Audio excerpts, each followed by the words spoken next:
Upon its release on the Famicom in May 1986, Dragon Quest, published by Enix, was quickly recognized as the first major turn-based role-playing game for consoles.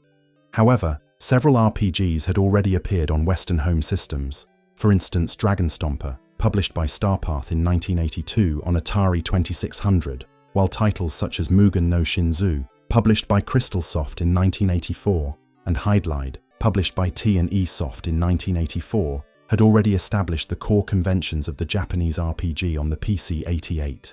By that time, Dragon Quest's director Yuji Horii and programmer Koichi Nakamura were already familiar figures in the Japanese microcomputer game scene. To complete the development of Dragon Quest, they enlisted renowned professionals from beyond the video game field, including Akira Toriyama for character design, composer Koichi Sugiyama, and several contributors from Weekly Shonen Jump. This trend of involving professionals from other creative fields in video game development was gaining momentum at the time, and since the early 1980s, manga artists, composers, and animation studios had already been contributing to the design of computer games long before the release of Dragon Quest. Tadashi Makimura, a manga artist known for his work in Weekly Shonen magazine, conceived the adventure game El Dorado Denki, Makimura's Adventure, published by Enix in January 1985. Shohei Harumoto, from Weekly Manga Action, illustrated the manga included in the box of The Screamer, published by Magical Zoo in 1985, his signature appearing in the closing credits. The animation studio Nippon Sunrise, celebrated for Gundam, designed the mecha featured in Cruise Chaser Blasty, published by Square on April 1986, while the pop-rock band Crystal King composed the opening and ending songs for Relics by Both Tech in February 1986. Furthermore, during this period, microcomputer games frequently incorporated background music inspired by the Western classical repertoire, borrowing from composers such as Dvorak, Handel, Bach, or Beethoven. Martian Vial, released by System Sacom in August 1985, opens with a fanfare just like Dragon Quest and uses classical-style pieces throughout its intro and cutscenes. Koichi Sugiyama himself composed the soundtrack for Enix's adventure game Wingman 2, published by Enix in April 1986, released just 1 month prior to Dragon Quest. The reason Dragon Quest became the first Famicom title to enlist professionals from outside the video game industry lies in its ability to successfully translate the microcomputer gaming culture onto the home console platform. The truth is, most of Dragon Quest's ideas and storytelling structures came straight from both Japanese and Western microcomputer RPGs that were widely popular at the time development began in 1985. The narrative structure known as Yusha to Mao, Hero and Demon King, where the player gathers multiple key items before reaching the final castle to defeat the last boss, is a straightforward story pattern already present in role-playing games prior to Dragon Quest. Games such as Mugen no Shinzou II, published by Crystalsoft in 1985, Ultima, Hydlide, Fantasian, and Arcs Road were already using this same narrative pattern. In Arcs Road, published by Winkysoft in 1985, the king calls upon the hero to defeat the Demon King and rescue the kidnapped princess. In Fantasian, published by Crystalsoft the same year, the words Yusha and Mao explicitly appear in a line of dialogue following the defeat of the final boss. In Dragon Quest, the player rescues the princess and brings her back to the castle, just like in Mugen no Shinzou II, and track down key items using coordinate clues, much like in Ultima 4, in which the player acquires an artifact used to determine the latitude and longitude of hidden objects. The very structure of Dragon Quest's world map appears directly influenced by Japanese microcomputer RPGs. The Dragon King's castle is visible from the very beginning of the game, while in Mugen no Shinzou II it only becomes accessible midway through the game, right after the player rescues the princess. This design encourages free exploration of the world map while maintaining a clear objective. Furthermore, Dragon Quest wasn't the only narrative-driven RPG of its time. Several other games already featured a guiding storyline paired with a sense of freedom. Mugen no Shinzou II and Dragon Quest may differ in their narrative styles and dialogue, but in both cases the story unfolds through conversations with villagers. Dragon Quest features greater narrative content and variety in its dialogues, typically delivering clues in a clearer way. However, if Mugen no Shinzou II offers few clues for exploration, the simplicity of its world map intuitively leads the player toward key locations such as towns or castles. In Dragon Quest, To make the story more engaging, the player uncovers the secret of the Dragon King's castle before even facing the final boss, just like in Mugen no Shinzou II, where the last castle is only an illusion. And just like in Ark's Road, where the player first fights a man wielding a staff, who then reveals himself as a dragon, Dragon Quest has the player face the final boss's true form only after defeating his first phase.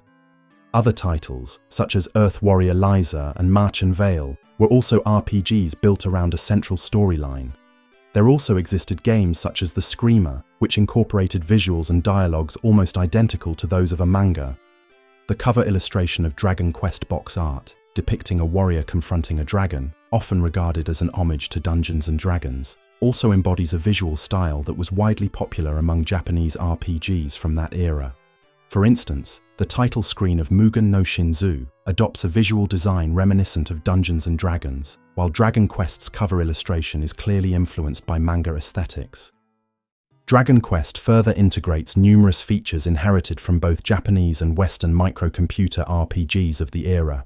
Japanese language battle messages, 2D dungeons, a vision system that expands through torchlight inside caves, a status screen that turns red when the player takes damage, and even the overall structure of the series itself, beginning with a solitary adventure in the first installment, then shifting in Dragon Quest II and III to a party-based format reminiscent of Mugen no Shinzou I, II, and III. In Dragon Quest, the first monsters encountered outside the castle are slimes, designed to let the player gather his first experience points and gradually strengthen his character, just like in Hydlide, published by T&E Soft in 1984, where slimes likewise appear early in the game as low-level enemies used to accumulate experience. By then, within the RPGs of that era, the image of the slime as a weak, early-game monster was already well established. Additionally, from the very beginnings of computer-based RPGs, developers were already using both first- and third-person battle perspectives, as well as simple level-up systems, such as in Mugen no Shinzou II, where the hero's stats increase automatically, enabling the learning of new spells. The multi-window menu screen, a popular design trend of the era, seen in titles such as Hydlide 2, published by T&E Soft in 1985, and Hydlide Special, published by T&E Soft in 1986, was frequently used as a promotional feature in magazine advertisements. This simplified menu system, easy to handle with a controller, is also used in Mugen no Shinzou II, where most operations can be executed using only the directional inputs and the confirm and cancel buttons. Mugen no Shinzou II even had mid-bosses, like Dullahan, who stands guard over the stairs of the Red Tower. Besides, in Dragon Quest, if the player agrees to the final boss's proposal to share half the world, it results in a bad ending. The screen fades to black, and the game ends immediately. This narrative structure, based on multiple endings, was already established in Japanese adventure games of the era, such as, again, published by Enix in 1984, a multi-scenario adventure whose intertwined storylines allowed the player to experience various lives and game systems, one of which adopted RPG mechanics. Time Tunnel, the famous adventure game published by Bond Soft in December 1984, lets the player journey into Earth's past through a time tunnel built on the planet Vegaside in order to repel an alien invasion. Time Tunnel includes 4 different endings, one of which is triggered when the player accepts to ally with the invaders during a key dialogue sequence. Notably, Yuji Horii, creator of Dragon Quest, was an avid admirer of Time Tunnel and cited it among his influences. Finally, even some of Dragon Quest's technical features can be traced back to earlier computer games. The MSX version of Hydlide used a password system for saving and loading, similar to the resurrection spell in Dragon Quest, while Ultima 4 featured a system in which the player would automatically be revived in the royal castle upon a game over. In essence, Dragon Quest is a game that condenses the very culture of PC gaming. Yuji Horii, once a young creator from the world of PC games, likely carried this collective memory of that culture and poured that knowledge into Dragon Quest, which he designed with a clear understanding of the differences between experienced computer players and Famicom users who were new to the RPG genre. Dragon Quest gathered the finest ideas and the most accessible aspects of both Japanese and Western PC games of its time, including aspects of their production, in order to create a Famicom title accessible to younger audiences. Therefore, the beginning of Dragon Quest is designed as a tutorial where the villagers introduce the game's systems and establish a comforting dialogue with the player. The outcome was a title that achieved a magnitude of influence far beyond what it could have reached as a PC release. Dragon Quest became the most important title in the popularization of the role-playing genre. Once limited to a few 100,000 computer players, it now reached millions through the Famicom, serving as a major vehicle for introducing RPGs to audiences who had never experienced PC gaming. In this way, the RPG boom thus took place on the Famicom. The genre went on to develop simultaneously on Famicom and computer, with both platforms influencing and complementing each other. Dragon Quest should not be remembered as a sudden revolution, but rather as an evolution of the advanced Japanese RPGs of the period, a genre that was already undergoing rapid growth. In essence, it crystallizes a decade of creative experimentation born on microcomputers that reached its peak with Mugen no Shinzou. Mugen no Shinzou, widely recognized as both the finest and most representative title of Japan's early classical RPGs, had already established the foundations: an open world, non-linear progression, dialogue-driven storytelling, and a symbolic universe, while Mugen no Shinzou II, on the other hand, is often regarded as the original Dragon Quest.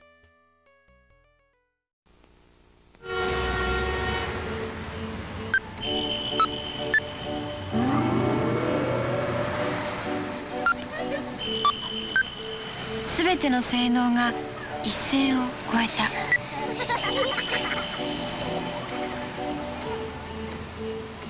もっと好奇心。NEC のパソコン PC8800 シリーズ。Mugen no Shinzo is a Japanese role-playing game for 8-bit personal computers, published by Crystal Soft in February 1984, developed and programmed by Kazunari Tomi. Graphic design was handled by Tatsuhiko Ishida. Kazunari Tomi began his programming journey on the Sharp MZ80K, quickly mastering the skills to create virtually anything in BASIC. After joining Crystal Soft, he delved into machine language and compilers, working with an additional MZ80B and a Hudson Form compiler, and discovered that these tools could dramatically accelerate the development of real-time games. In May 1983, he created Holy Sword on the PC 6001, a text-based adventure game set in a fantastical world, in which the player saves a princess trapped beneath the earth, an early precursor to Mugen no Shinzo. Mugen no Shinzo was conceived to expand the universe of Holy Sword into a full-fledged RPG, merging Ultima's top-down 2D map with Wizardry's first-person combat, enhanced by richer visuals and a more user-friendly interface. Mugen no Shinzo is regarded as one of the first Japanese games to use the term Keikenshi, experience points. The game was released at the dawn of Japan's RPG boom, a time when players were first experiencing the appeal of computer RPGs inspired by American games like Ultima and Wizardry. During the 1980s, the accessibility of PC games increased rapidly, and the Mugen no Shinzo series was among the 3 leading Japanese RPG franchises with Dragon Slayer and Hydlide, profoundly impacting future professional video game creators. Kazunari Tomi subsequently created his masterpiece, Mugen no Shinzou II, published by Crystal Soft in 1985, and became one of the most recognized programmers of the time. He then joined Nihon Falcom and worked on Sorcerian, Star Trader, and Dinosaur, later developing the Luna series for Game Arts. Mugen no Shinzo tells the story of a hero on the brink of death. After cursing God, he is cast into a dream world that is neither heaven nor hell. To regain his life, he must obtain the Dream Heart within 30,000 days. In Mugen no Shinzo II, the protagonist comes back to life from the dream world, in a world different from his original one, the dark realm known as Elder Ain. In order to return to his homeworld, he gathers allies and sets out to defeat the Dark Prince who reigns over Elder Ain. In Mugen no Shinzo III, the hero ultimately returns to Louisard billions of years into the future.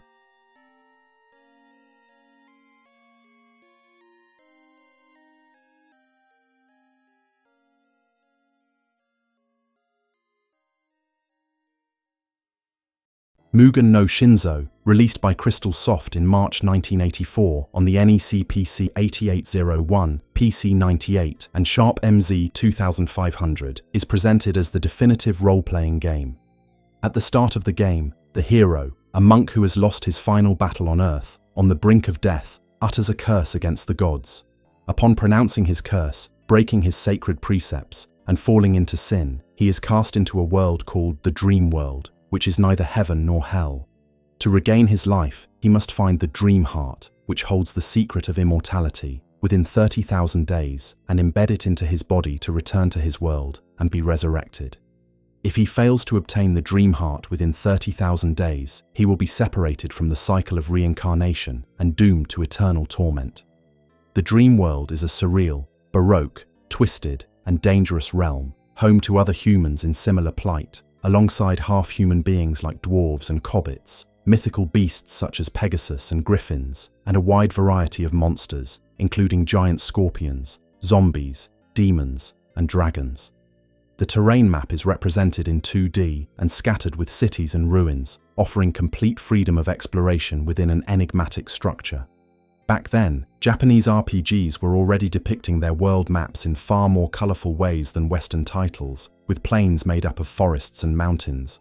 The world map in the first Ultima, released in 1981, was depicted with simple, single-color symbol-like shapes.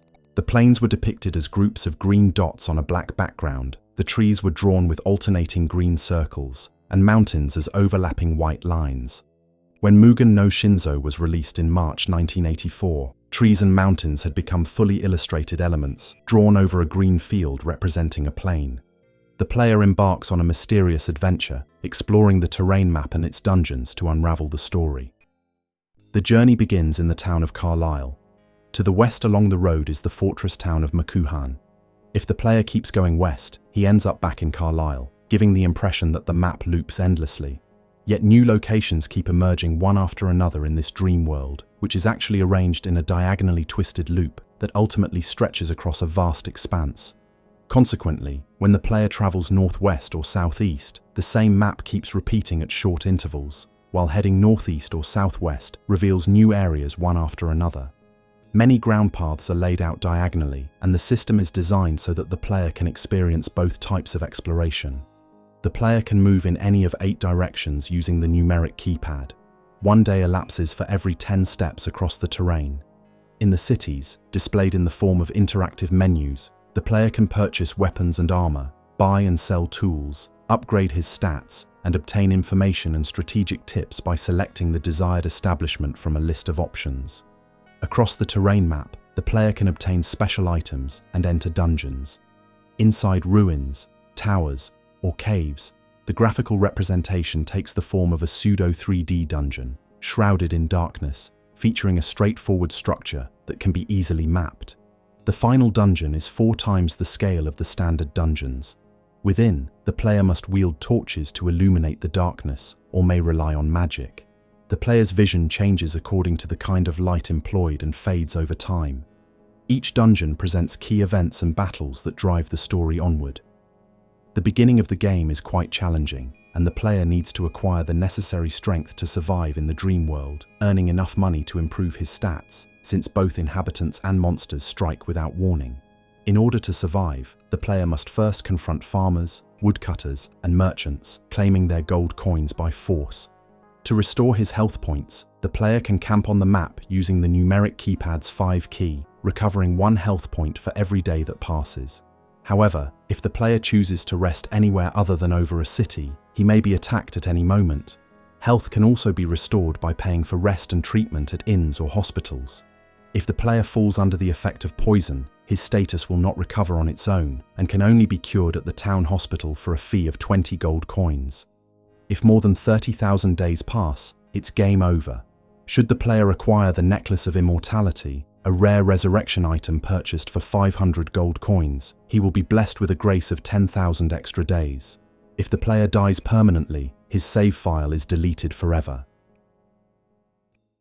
For its time, and given that the genre was still in its early stages, Mugen no Shinzo demonstrates considerable inventiveness but remains essentially immature, with systematized gameplay and slow rendering that occasionally undermine the experience. Nonetheless, it stands as one of the most significant games in the history of Japanese RPGs, extremely rich in content and events, relatively simple to play, and impressively complete for a role-playing game of its time. The game offers an incredible atmosphere. The player embarks on a journey to survive and come back to life in an extremely dark vision of the world. Regarded as one of the pioneering masterpieces of Japanese RPGs, Mugen no Shinzo has had a significant impact on many games that followed due to its outstanding design. As the game begins, the player inputs his name. He can resume his saved game by entering the same name at the next startup. There is no character creation, and the status is fixed. The player embarks on the adventure alone, with no companions by his side. On the map, battles occur randomly in a turn-based system, and the encounter rate differs according to the terrain type. Enemies along the road are mostly human, whereas venturing off the path often leads to encounters with powerful monsters. The screen is divided into small sections: the terrain map, the head-to-head battle area with the enemy, and a command selection menu where the player can choose to fight, speak, escape, or hide. Commands can be selected via keyboard shortcuts or by moving the cursor up, down, left, or right and pressing the space key to confirm. The left part of the screen is dedicated to displaying the text-based commands. The player can perform two types of attacks: physical strikes with weapons or bare hands, and magical spells that consume magic power. There are also support magics that can increase or decrease stats. In combat, the player may engage in conversation with opponents who are either humans or fantastical creatures. There are three types of conversation: speak as equals, speak friendly, and speak aggressively. The result of a conversation depends on the enemy type and the intelligence of both participants. Successful conversations may give insights into important items and nearby events. By raising intelligence, evaluating the opponent's behavior, and picking the right conversational strategy, the player can also avoid fighting or gain hints to solve puzzles. At the beginning of a battle, the player may attempt to flee without penalty, though success depends on probability. If the player tries to escape after combat has begun, he loses 2 experience points. Success depends on the dexterity stats of both the player and the enemy. The game also features a hide command to either flee or perform a surprise attack at the cost of 10 experience points. The character does not acquire experience levels, but can boost his physical strength by paying 100 gold coins at the town's hospital. Physical strength also affects both attack power and accuracy. Therefore, by increasing physical strength, maximum health will also increase, up to 1.1 times its initial value. Although there is no level up in the traditional sense, the system is designed so that the player's base statistics increases as his physical strength grows. Thus, there are 4 fundamental stats in addition to physical strength: intelligence, dexterity, attack power, and evasion, which can be improved by gifting gold coins to the king and spending days training at Mugen Castle. However, there is a maximum limit to how much stats can be increased, and to raise them further, the player must use a special item that allows these stats to be raised to their maximum in exchange for his experience points. The player can also learn magic from a magician in exchange for money. However, he cannot choose which spells to learn. The magician selects the most practical spells based on the number of gold coins the player offers. The game features 14 types of magic, each with an elegant name like Fire, Become My Sword, or Spirit, Be My Shield, offering a great variety of spells available. Casting spells requires magical power. The player cannot cast spells without it. The player can increase his magical power by buying magic points at the magician's mansion, drinking from the Fountain of Paradise on the overworld map, or converting experience points into magic points with a special item. Each city thus offers its own characteristics and special events, so the player must immerse himself in each one to develop his various skills. By pressing 0 on the numeric keypad, the player can open the command menu to switch equipment, use magic, explore towns or dungeons, or save his progress. Weapons, armor, tools, and even special equipment can break. Although their durability is not displayed on screen, each item has a set durability value, and with a bit of experience, it's easy to predict when an item is about to break.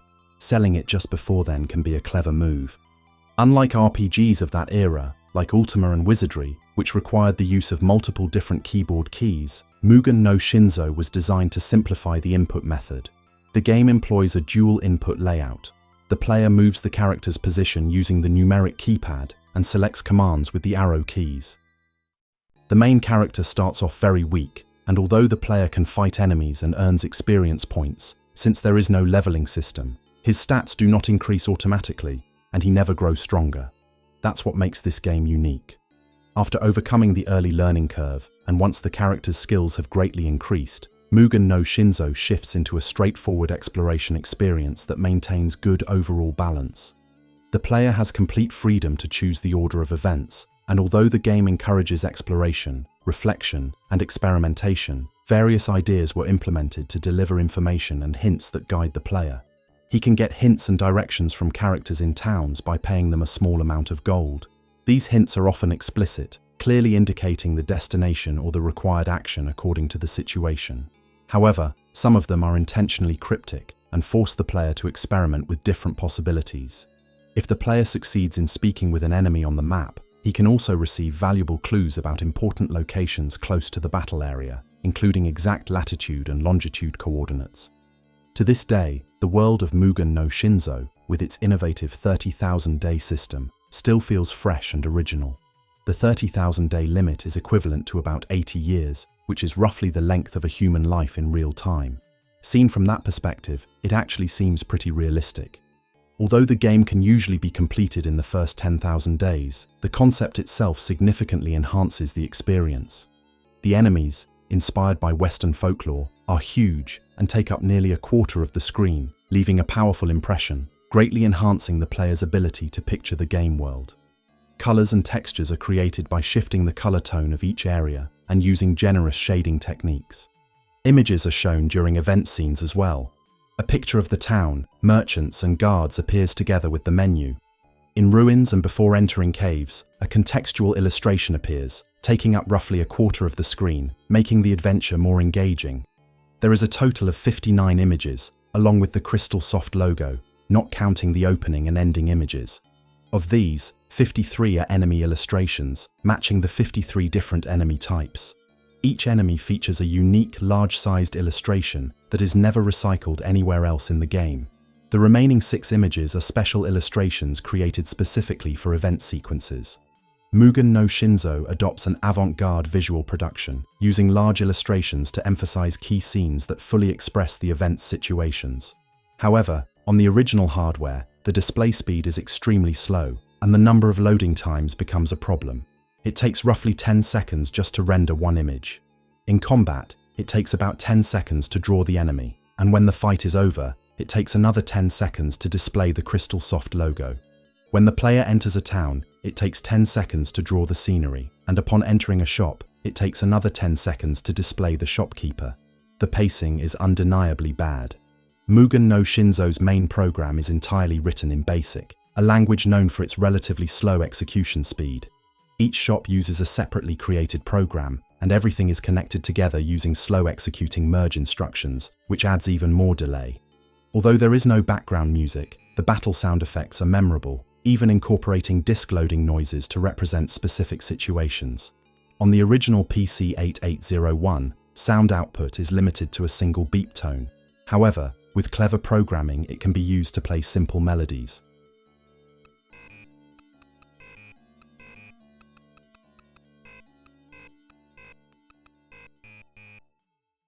In those days, PC games were frequently packaged with assorted physical extras designed to provide information or content that couldn't be represented within the game itself. Mugen no Shinzo comes with a reference manual and reference cards that explain the gameplay, along with a 15-page magic book detailing spells, special items, and the town's shops. The book also includes tips on how to access the final dungeon. The game's manual even explicitly mentions that a protective sticker should be placed on the disc. A booklet titled Dream World Genesis describes the origins of the 15 worlds that shape the universe, the Holy Sword linking them together, and the birth of the Dream World amid total war and chaos. The worldview is unique, suspended between the real world and the afterlife. Every character who appears are rivals also trying to escape the dream world, just like the protagonist. The story is fragmented, dramatic, and challenging to understand. The world's balance, its sheer size and mystery, and the variety of things to do, is perfectly crafted, ensuring the game never becomes repetitive. This is an RPG in which the player owns thoughts and imagination affect his fate. Depending on his decisions, his experience will change dramatically. Mugen no Shinzo stands as a masterpiece whose many innovative and wonderful ideas laid the foundation for the golden age of Japanese role-playing games. This golden age endured throughout the 1980s, and emblematic Japanese titles such as Mugen no Shinzo, The Screamer, Zavas, released by Popcom Soft in 1988, and Haja no Fuin, released by Kogado Studio in 1986, were notoriously challenging, yet their unique systems and worldview captivated many players, and left a lasting impact on modern RPGs. Mugen Kai Soseki, Genesis of the Dream World. These writings are the records left behind by a Doroid monk, discovered within an ancient tower. Before he vanished into the dream world, he had gathered many legends and uncovered several secrets of that world. What follows is an excerpt from these writings. We call this world the dream world. I do not know whether people truly refer to it by that name. I merely use the word that best fits what we have perceived. We have descended into this land, and through it we have come to know the depth of our own sins. We are monks of ruin. For one who has fallen into corruption as deeply as I have, this world appears as an endless chain of temptations. And so, for those who may come after me, I record these words. Tyron Zakimo. In those days, there was neither heaven nor earth, nothing at all. The ancient God of the universe first created the world of light, and next, the world of darkness. Once these two worlds came into being, the ancient God created 15-dimensional realms. Each of these worlds existed in the same place and at the same time, yet because their dimensional layers differed, not one could interfere with another. The ancient God granted a portion of his power to the inhabitants of each realm. By making them cooperate with one another, he intended that all 15 worlds would flourish. And then, wishing to watch over them from afar, he scattered the holy spheres throughout the realms as guides. After doing so, the ancient God disappeared. A long time passed, and the 15 worlds became filled with life. But prosperity did not last. The inhabitants of the world of light, who called themselves gods, and the inhabitants of the world of darkness, who called themselves demons, grew increasingly hostile toward one another. At some point, small disputes escalated. Eventually, all 15-dimensional realms were drawn into a full-scale war. Battles raged endlessly, blood was shed without limit. Dragons appeared in the human world, horned beasts in another, ogres in the elves' realm. The barriers between dimensions cracked, and chaos engulfed everything. Saddened by this tragic war, a crack formed within the sacred sword left behind by the ancient god, and fragments of it were scattered throughout the realms together with immense suffering. By the time the people of the world of light and the world of darkness realized the magnitude of their own folly and tried to stop the fighting, it was already too late. In their hands remained only 3-dimensional realms each, and everything else had fallen into darkness. The remaining 9 realms continue to drift in a state of distortion. It is said that the dream world encompasses all such worlds. From the legend of the 2 mountain dwarves. The dream world continues to drift among the fractures between dimensions. Because of the countless battles waged over hundreds of millions of years, untold numbers of races and monsters once lived here, but most of them can no longer be seen on the surface, and many survive only as myths. In this world, many remnants of holy power can still be found, and strange forces appear in unexpected places. Each of the legendary swords contains fragments of the divine blade. Moreover, deep beneath the ground, the energy sealed there continues to radiate outward. Because of this, it is said that many types of ancient magic from early ages can still be used in this land. This world reacts to the thoughts of human beings. If one dies while leaving behind a strong regret, the entrance to the dream world will quietly open, and before that person's soul can be taken away by the gods, their lingering emotion will take shape on this spot. For reasons unknown, those who are drawn into the dream world in such a state lose their humanity, and while still alive, gradually transform into monsters. There are times, however, when former inhabitants of this world can be seen living here. These people gather together in certain places, forming towns or temples. They are said to be the descendants of those who once drifted into the dream world. They are no longer humans of the earth. They possess astonishing longevity.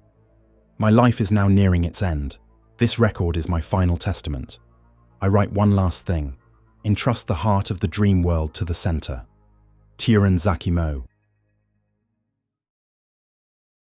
Mugen no Shinzo II, published by Crystal Soft in November 1985 for the NEC PC 8801, PC 98, Sharp X1, Fujitsu Micro 7, and Sharp MZ 2500, is often regarded as the original Dragon Quest. Mugen no Shinzo II is a traditional RPG combining Ultima's top-down 2D world map and Wizardry's command-based battle system.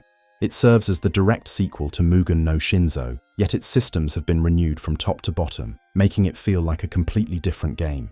The game was painstakingly refined, and this careful craftsmanship became one of its defining features.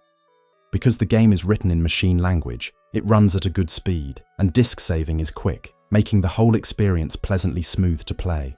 There's no background music, but the game uses different beeps for moving, swinging a sword, and casting magic. Mugen no Shinzo II also provides straightforward, easy-to-play dungeons with no 3D environments.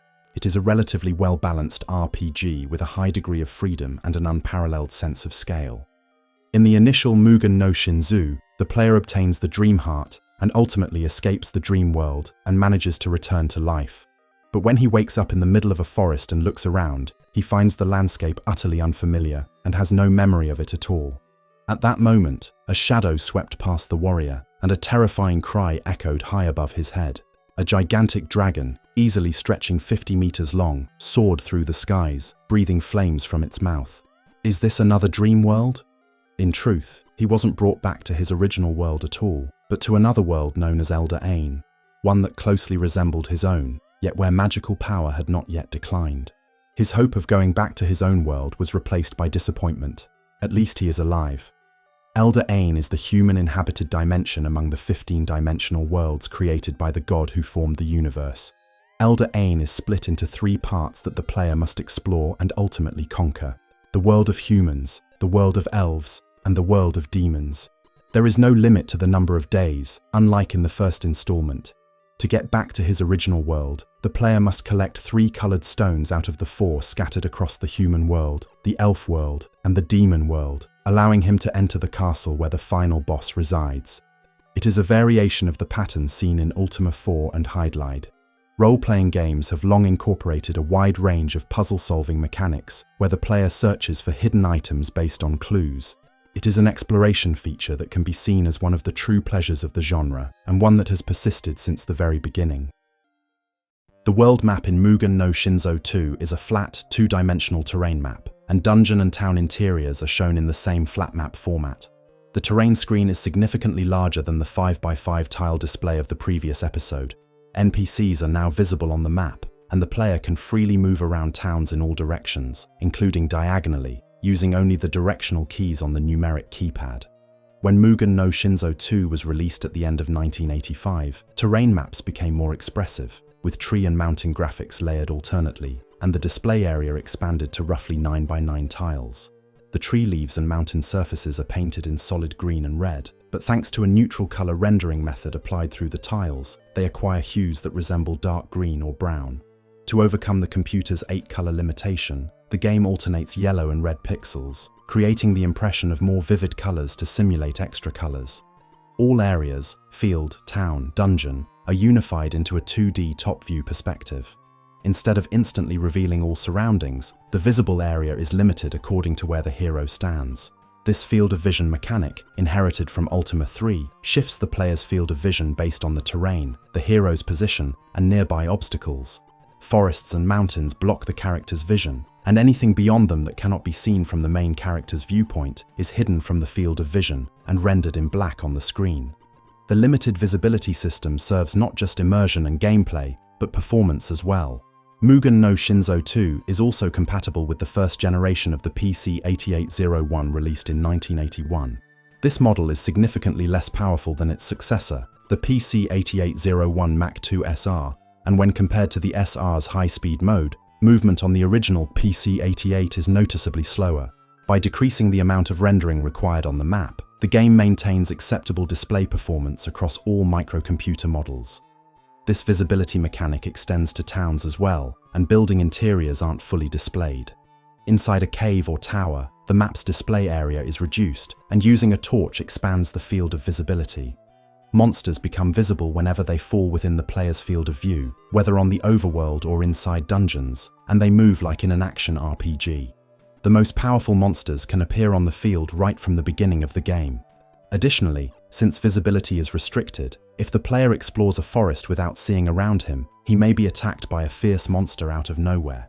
This creates a particular thrill and a sense of realism during dungeon exploration. By nature, flat 2D maps come with the drawback that the player can see beyond walls, thereby making it easier to mentally visualize his location. He can identify features such as treasure chests or stairways even before entering the room. This creates a discrepancy with real-world logic, resulting in less immersion compared to 3D mapping systems. By embracing a field of vision mechanic, Mugen no Shinzo II eliminates this inconsistency. The player sees only what's around him and can't know what's inside a room until he goes in. It's an ideal way to enhance realism. In Mugen no Shinzo II, the player starts in the middle of a forest where he cannot see anything around him. The forest looks large because the player's vision is limited, but it's really just about 5x5 tiles and very small.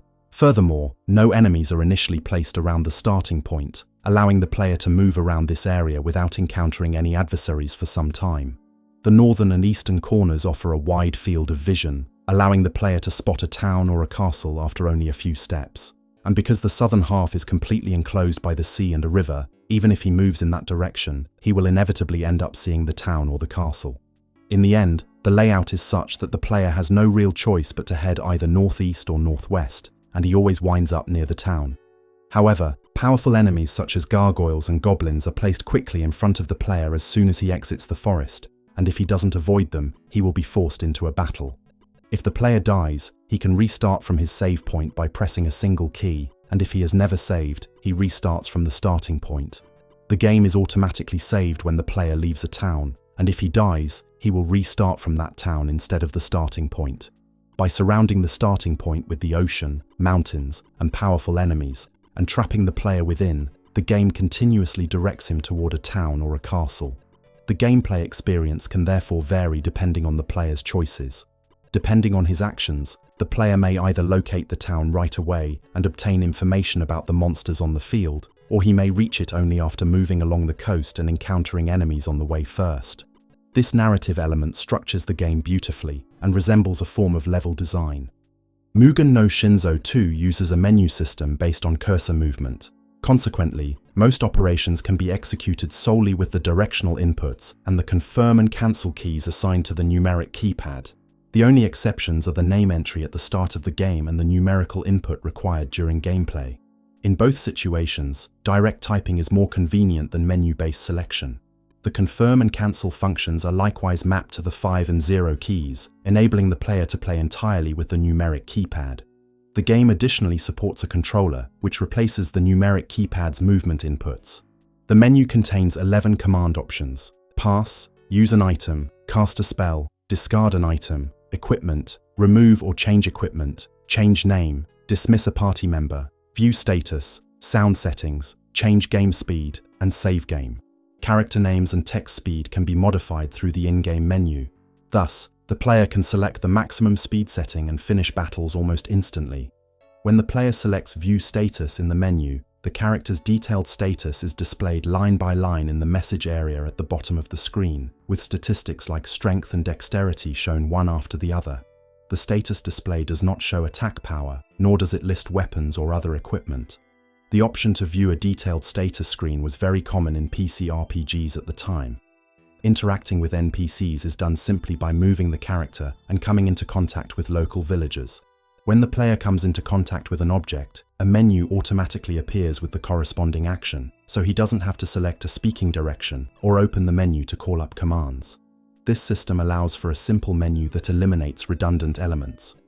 Unlike the previous installment, in which the player ventured out alone, Mugen no Shinzo II lets the player recruit companions and form a party freely, and journey with up to 5 adventurers at his side. The game becomes easier to play once the party is formed. There are 39 potential allies in total. However, the hero is the only character the player can create, and the only aspect he can define is his name. The class and stats are fixed and unique to the protagonist. Recruitment is not mandatory. The remaining potential party members are recruited from adventurers found in towns and castles, and the player can form a party according to his preferences. The party can be freely reorganized anytime and anywhere. However, although certain adventurers will accompany the player at no cost, others require a daily fee. The player can also change his party members freely, but certain characters will no longer agree to rejoin the party once their contract has been terminated. When the player dismisses a party member, it must be done in a safe location, such as a town. Otherwise, the trust parameter will decline, and companions may desert the party without warning. Each character possesses 2 types of attributes: Race and ability. There are 4 races: human, elf, dwarf, and water. Each has its own strengths and weaknesses. There are 7 categories of abilities: combat, luck, magic, holy, piloting, word spirit, and hero. These are attributes originally assigned to each character, and they cannot be changed. However, certain abilities may be obtained later on, and the character's class is defined by a combination of his inherent abilities and those acquired subsequently. Characters are able to change their class, eventually gaining access to advanced professions. For example, if a character born with the combat ability later acquires magic, he advances to the class of sorcerer. In addition, the player can change the main character's class, elevating him to the rank of hero. Because certain abilities are inaccessible to specific characters' race, the unique strengths and weaknesses of each race take on real importance. A well-balanced party should include a mix of combat and magic types, as well as auxiliary roles such as healing and support. Depending on his abilities, the player can acquire special skills that prove useful during the adventure. Luck removes treasure chest traps, magic grants access to sorcerer spells, holy enables the use of priest magic, and piloting allows the player to command a ship. Combat relates to close quarters fighting, though it causes no significant changes. Hero is a designation reserved for the protagonist, while word spirit belongs to the princess, allowing her to decipher certain story sequences, and does not constitute a skill in itself. This means the player needs to choose companions with the right abilities for each challenge and form the party that suits the situation best. The degree of freedom in party building is extremely high. Depending on the combinations chosen, the resulting party may be very strong or surprisingly weak. This open-ended design is one of the main charms of the game. When the party encounters a wandering monster, whether on the field or within a dungeon, a battle begins. Only one type of enemy can join a battle at a time, and the number of enemies that appear is determined by that enemy type. The dragon always shows up alone, and gargoyles always appear in threes, and their numbers never vary. The power and type of enemies encountered on the field are not fixed according to the terrain, and enemies can move freely anywhere on the map. Enemies of different strength levels thus coexist on the same terrain. However, the same enemy will have different random stats each time it is encountered. This system gives a strong sense of realism. Enemies suddenly leap out from the shadows, wait inside rooms, and advance toward the player on the field. The game uses a classic turn-based command selection system, and battles play out quickly. The battle screen now displays character portraits, stats, and enemy information more clearly. Commands are executed instantly, and the pace of play is extremely comfortable. The battle graphics are impressive, with monsters displayed in close-up, and even though they use only single images, the artwork employs shadowing in a captivating manner. The player can manage his party and arrange his companions across 2 separate lines of attack. Frontline members are more vulnerable to attacks, but deal more damage than those in the back. The player can either fight the enemies head-on or run away. The player can attack using physical strikes or magical spells. He can target enemies in any order according to his strategy, and the remaining HP of each enemy is displayed on screen. The player can use the defense command, which never fails and stops every attack. If the player uses the defend command, the character will not take any damage. The weaker party members or newly recruited allies can therefore survive even the fiercest battles by remaining in a defensive stance until they level up. The success rate for escaping battles is quite high, and it is recommended that the player run from the tougher monsters until he has gained several levels. If the player runs away, the enemy disappears from the screen for a few seconds and then moves randomly across the map.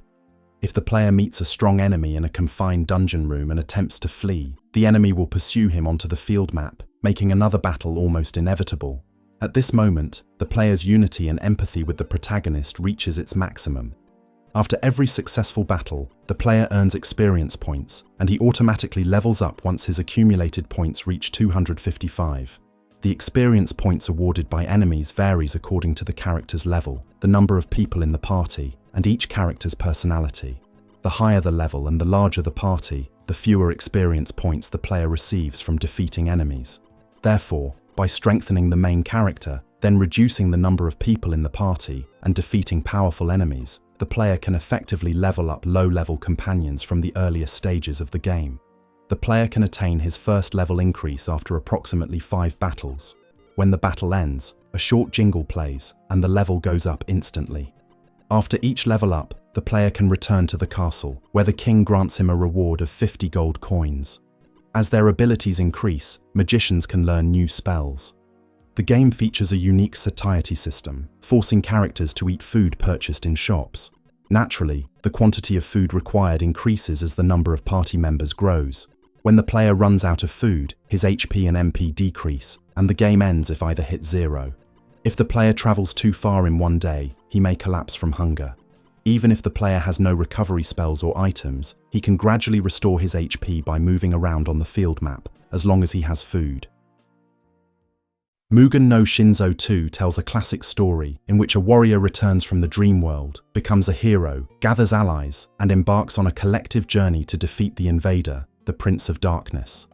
Mugen no Shinzou II thus adopts a narrative structure built around the words hero and demon king.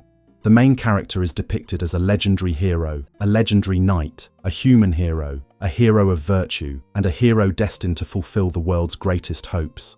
He stands as a hero chosen by a force far beyond himself, bearing a mission that is nearly divine in nature. After he saves the princess, she asks if he really is the hero chosen by destiny. Interactions with characters play a key role in the narrative structure, and there are different types of conversations. These include conversations related to gameplay strategies and tips, conversations tied to the story, dialogues that develop the world and the atmosphere of each town, humorous exchanges, and conversations that have no particular purpose. Rather than expanding its world vision, the game focuses on its storyline and employs a variety of inventive techniques to entertain the player. The first part of the game follows a story that guides the player through a specific order of events incorporating treasure hunting elements. In the human world, the player is unable to acquire the silver idol unless he defeats the Cyclops. He cannot rescue the princess without the silver idol, and he cannot reach the entrance to the demon world until he has saved the princess. In addition, the order in which the three worlds, the human world, the elf world, and the demon world, are explored is partly dictated by the strength of the enemies encountered. The initial objective is to survive and become stronger, level up, obtain weapons and armor, and buy food. Around the forest, the player encounters various monsters on the field, such as gargoyles that cast sleep spells, weak zombies that carry gold coins, orcs, lizardmen, and goblins. The player visits the king's castle for the first time. There, he learns from King Salua that the princess traveled to Arcadia Castle and never returned.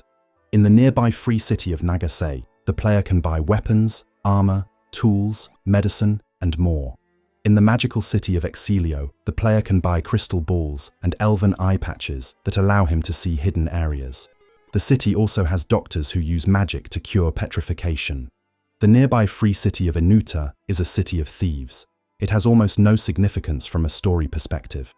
Finally, the religious city of Daluan is a key location where the player can gather crucial information about the demon. The demon has divided his weaknesses among 10 Black Knights, dispersing them throughout the demon world. Consequently, the player must defeat all 10 Black Knights before the demon himself can be overcome. Known by many names, the Prince of Darkness, the Demon, the Thief of God's Power, this entity originates from none of the 16 dimensions. He descended upon the world riding a meteor from beyond the sky. Normal magic has little effect on him, and only a sacred weapon created by an ancient god can defeat him. Along the way to his first mission, the player eventually comes across Arcadia Castle. Upon entering it, he discovers that it has been destroyed, while the survivors have sealed themselves away in the underground passages. They claim to be the princess's bodyguards, among the few who survived, and reveal that Princess Sylvia is being held captive in the castle's prison. Princess Sylvia went to inspect Arcadia Castle, found it in ruins, and was captured by a Cyclops who imprisoned her in the underground throne room beneath the castle. The player comes across a locked door with a woman held captive inside. RPGs commonly include cartographic representations of collapsed or ruined areas. This functions as an environmental storytelling technique that gives meaning to the story. The destruction of a region is frequently employed as a narrative technique to highlight the antagonist. After defeating the formidable enemy that ruled the ruined castle, claiming its treasures, and rescuing the young woman, she commands the player to escort her back to Salua Castle. Only then does the player realize she is Sylvia, the princess of Salua. Once the player recruits her into his party, conversations with NPC characters make it clear that she is the key to defeating the demon. Should the player decline to recruit her, The princess asks him whether he is truly the hero chosen by destiny, and the conversation ends. This dialogue repeats until she becomes a party member. After Sylvia joins the player and he escorts her back to the castle, the king expresses his gratitude and bows before him. Should the player speak to the queen first, she tells Sylvia to quickly return to her father. The game also features other optional dialogue lines, some of which have NPCs addressing the player by the name he chose at the beginning. Though brief, these dialogues were particularly well designed for the time. Afterward, Sylvia withdraws to the meditation hall to learn the word spirit spell, at which point she leaves the party. Once her training is complete, she rejoins the party. Sylvia is a crucial character in bringing the adventure to its conclusion and a companion deeply involved in the main storyline. She is portrayed as a strong woman who fights alongside the hero to fulfill her mission. She alone bears the unique ability to wield the words necessary to defeat the demon. The player obtains the hero's emblem, the oak, and the Pegasus feather. After one last audience with King Salua, the player's profession is changed to hero. The player then heads to the Red Tower in order to acquire the Black Stone. On the first floor of this labyrinth stands Dullahan, the tower's fearsome guardian. On the fifth floor, upon defeating the snake, the player acquires the Glorious Hands for stealing, enabling him to switch his class to a thief-type profession, and the hero's crest. At last, the player acquires the Black Stone on the sixth floor. He ventures into the Astral Cave, where a mysterious portal enables travel between dimensions. There are 2 treasure chests on the first basement level, containing a book of sorcery and a runic seal. These discoveries echo the words of a sorcerer in the magical city of Exilio. To become a magician, you need a magic book. To become a monk, a runic mark. A fearsome minotaur guards the entrance to the second basement level. It is the most powerful monster in the human world. The player travels through the distortion portal to reach the world of the elves, a terrifying realm filled with monsters. In this land, even the strongest party of heroes from the human world is left with no option other than fleeing for survival. Furthermore, upon arriving at the elven village, he is refused entry outright. The player cannot enter the village and is chased away by the guards standing in front of the building. The elves have strained relations with the dwarves and harbour a strong dislike for humans. However, when he travels to the elven castle and meets the king, he is granted permission to enter and leave the village, since they share a common objective, to defeat the demon.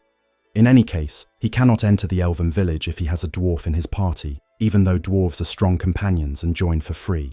This moment is significant to the narrative, as it illustrates how various races choose to cooperate, or refuse to do so, when facing a common enemy. In Mugen no Shinzou II, the story is told through effective use of the companion system. In addition, conversations with party members change as the story progresses. The game presents a continuous stream of dialogue that conveys a unified story, in which NPCs and party members function as core narrative elements.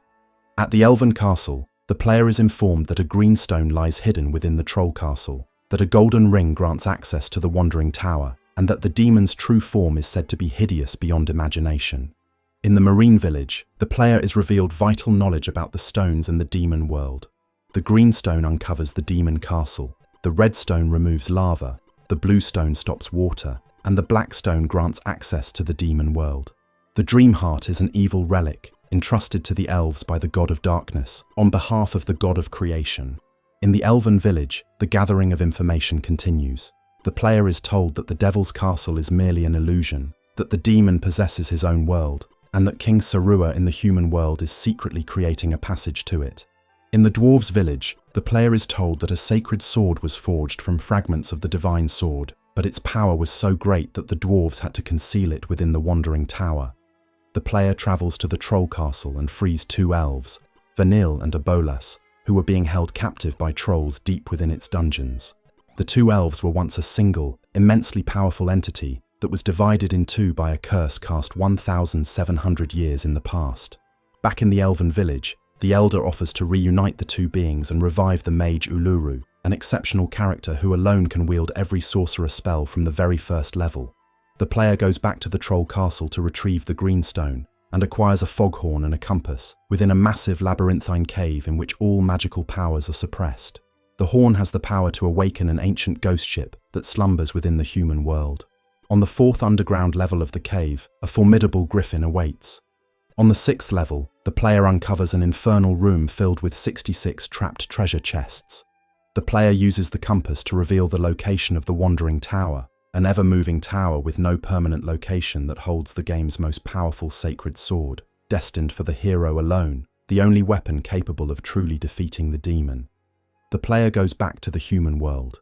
In the city of Nagase, a local resident recounts, "As I watched the sea from a tree near the magical city, I heard a horn sound, and soon after, a ghost ship started rising from the sea. The tree stands close to the magical city of Exilio, and the area is filled with an ominous atmosphere. In the basement of Arcadia Castle, the player recruits Kumon the Sailor, a character who can sail a ship. After blowing the foghorn near the tree, the player sails across the ocean and reaches the ghost ship. An invisible monster emerges. The Dark Knight, dressed in golden armor, appears within the ghost ship's limbo. If the player succeeds in defeating him, he receives the blue stone. With the 3 magical stones finally in his possession, the player returns to Salua Castle and uncovers a distortion portal within the princess's former training room. He ventures into the Cave of Gaia, a colossal labyrinth leading to the demon world. Within the demon world, dragons fill the skies with fire, lava flows everywhere, and there is no safe ground. As expected, many powerful enemies unlike any faced before await him. Using the wings of Pegasus, the player flies over the lava and enters the demon castle. However, inside the castle lies a vast, empty space where countless enemies await the player. The Demon King is nowhere to be seen. The player discovers a chest and obtains the red stone. He now possesses all 4 stones. However, the demonic castle appears to hide nothing else. It looks like a large hall with nothing more to do. In reality, this demonic castle is merely an illusion. 3 great towers exist in this world: the Tower of Fire, the Tower of Earth, and the Tower of Water. The player visits the spirits trapped in the 3 towers. Through her unique power, Sylvia manages to free the spirits, and with the magical stones, the player dispels the lava and water of the demon world, unveiling the true form of the final castle. The castle is a vast, single-floor structure. Upon entering, the player is attacked by a large number of monsters. Most are weak, but the griffins and manticores are dangerous. At the heart of the structure stands a great hall, surrounded by small rooms containing 10 black knights. Only after defeating them all can the player challenge the final boss. The demon possesses the power to control dimensions. He calls himself Darkness and takes the form of a knight. Once defeated, he reveals his true identity and his true form as he delivers a long, detailed revelation to the player. What follows is the true final battle against Grand Eye, a monstrous creature shaped like a giant eyeball. As Grand Eye falls, his voice grows quiet and his silhouette disintegrates into ashes.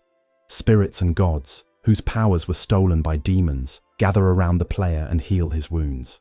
Dream-hearted hero, kneel before the altar of space and time forged by the demon god himself. From that place, I will return you to your own world. In Mugen no Shinzo II, the ending screen does not appear immediately after defeating the final boss. Instead, the player regains control during a sequence in which he moves toward the altar inside the demon castle to return to his original world. A cutscene plays as the player approaches the altar, fading into a scene of a hill where the hero stands before the demon castle. What you see now is the place where you were born and raised, the castle of Guile, forever beautiful.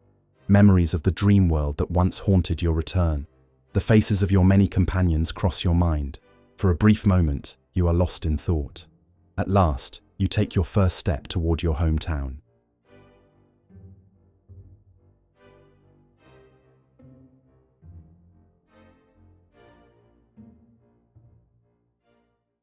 What makes Mugen no Shinzo II truly great is its story.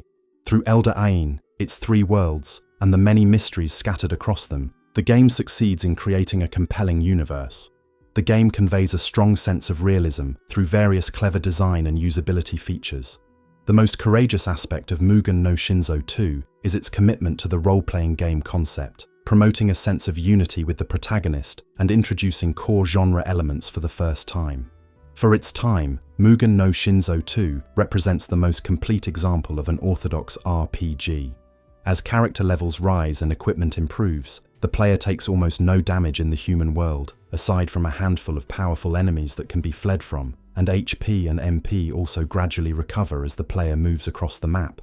Moreover, the field of vision mechanic can be bypassed using tools and spells that negate its effect. The freedom of movement across the map, which allows the player to reach destinations without encountering enemies, makes it unnecessary to rely on frequent directional hints in dialogue. In addition, the ability to automatically battle weak monsters and quickly accumulate experience points by holding the spacebar or the numeric keypad's 5 key was an avant-garde feature. The monsters' graphics were revolutionary in both scale and visual quality for the era, and the visual production of battle scenes went on to become a defining factor in the genre's popularity, with the Mugen no Shinzou series serving as the very first example. The visual quality and rendering speed are exceptionally impressive. The user-friendly design and quick command execution of Mugen no Shinzou II showed that RPGs could be designed for a broader audience, a development that would become a key factor in the evolution of the genre. The degree to which operations have been simplified was enough that many players later called this a masterpiece purely for usability. The Mugen no Shinzou series presents an avant-garde approach to storytelling and world-building, depicting a universe split into 15 dimensions. Numerous cities appear in the world of Elder Ain, each defined by its own personality and narrative function. Furthermore, NPCs encountered throughout the world can become allies, each conveying a distinct personality through their dialogue and occupations. Up to that point, most RPGs relied on player-created characters, and NPCs rarely had defined personalities, and storytelling through dialogue was uncommon. Introducing unique characters who live within the game world allowed the player to empathize more deeply with the story and its vision of the world. The majority of popular Japanese RPGs that came afterward would go on to tell stories embodied by unique characters. As Japanese RPGs increasingly emphasized narrative and character development, they came to stand in contrast to Western RPGs, which generally prioritized gameplay systems and technical complexity. This original form of the Japanese RPG gained widespread influence, and many later RPGs adopted its defining characteristics. Dragon Quest took these elements a step further, bringing them to the forefront of the genre. Dragon Quest had a huge influence on Japanese RPGs, and Mugen no Shinzou II clearly stands as its prototype. While Mugen no Shinzou is essentially a reimagined version of Ultima, the features found in Mugen no Shinzou II that do not exist in Ultima are precisely the ones that later defined Japanese RPGs. Mugen no Shinzou II feels complete and finely crafted as a product. Despite its ambitious and advanced narrative, the game remains accessible to all players and can be completed easily with a bit of common sense. The game's tone feels closer to console RPGs compared to the first title. Whether intended or coincidental, the accessibility of the design gave the game an extremely modern feel for its time. The game offers a comfortable experience, supported by a range of well-designed features. It includes a game screen made up of large spaces that switch between the field map and the battle screen, offers the ability to adjust battle message speed during play, and allows unused items to be stored temporarily. With its enjoyable companion recruitment system, the game challenges the player to think carefully when forming the best possible party from a large cast of characters. The magical stones are positioned so that the player can advance by collecting them in a random order. Mugen no Shinzou II encourages the player to visit the final boss's castle during the middle of the game. A gateway to the demon world can be found inside the first castle if the player goes to see Sylvia after rescuing her. If the player explores this passage, he ends up in the enemy's bastion, the demon world. At the heart of the demon world lies a castle surrounded by lava, making it very noticeable. At this stage, however, the player is not strong enough to survive, forcing him to retreat and return later when he has grown stronger. This is a surprising game design structure found in many Japanese RPGs that already existed in Hydlide. This form of map guidance is an excellent design choice, subtly directing the player, yet it may go entirely unnoticed if the player never enters Sylvia's chamber before finishing the game, or if he explores the demon world only briefly and flees before seeing the final castle. Mugen no Shinzou II succeeds in evoking a wide range of emotions, from the excitement of discovering a new world beyond a labyrinthine cave, the fear inspired by powerful enemies in unknown lands, the suspense of fleeing back to safe towns, the relief of returning to the human world, and the satisfaction of defeating a boss, to the gradual discovery of the game's worldview through conversations with villagers, the surprise of uncovering caves and towers with distinct characteristics, and finally, the revelation when the final boss reveals his true identity. Mugen no Shinzou II features all the core elements found in modern classic RPGs. It is a true masterpiece, and unlike Hydlide and Xanadu, it stands out as a full-fledged RPG. At the time, No other RPG achieved such a degree of perfection. As one of Japan's first major RPGs, it remains a cornerstone of the genre to this day. Through its philosophy, design, and legacy, Mugen no Shinzo II stands at the very origin of the classical Japanese RPG, serving as both its prototype and its defining model, and exerting lasting influence on all RPGs that followed. After Dragon Quest reached the mainstream on the Famicom, RPGs quickly grew in popularity in Japan. However, the true foundation of their popularity can be traced back to Mugen no Shinzo II.